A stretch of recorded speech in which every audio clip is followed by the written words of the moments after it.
So ito may gagawin tayo. 32 inch lang ito. Ang problema nito ay yung display nagdo-double. Testing natin. So yan siya, nagdo-doble. Xenon ng tatak, 32 inch. So try natin kung makuha sa repair ito. At kung bago lang kayo sa aking channel, huwag kalimutan mag-subscribe. So pag ganun ng display, matik yan, nasa top board ang issue or nasa salamin natin ang sira. So dito tayo sa top board dahil dito yung circuit na kailangan natin babaguhin or i-modify. So ito yung clock signal natin sa kaliwang side.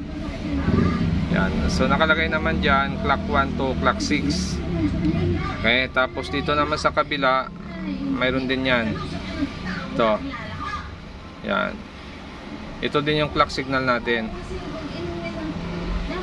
Okay, so try natin kung saang side ang may problema dito.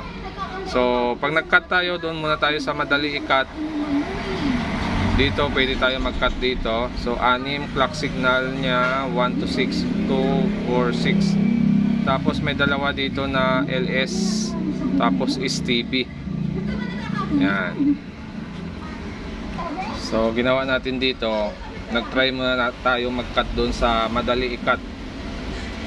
Yan, dito tayo nag-cut to. Yan, kinat natin yung circuit dyan. Kasi mas madali dito, mas madali din ibalik. Kaysa dito, pag dito ka mag-cut, medyo okay naman. So yan, wala pang cutting yan. Bali dito muna tayo nag-cut sa una. Tapos yung display niyan ngayon ay yun, no, nag-okay na siya, no? So lagyan natin ng palabas. Yan. So okay na siya, no?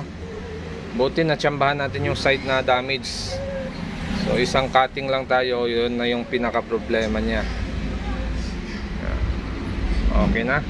Yun, no? Xenon 32 inch double image problem.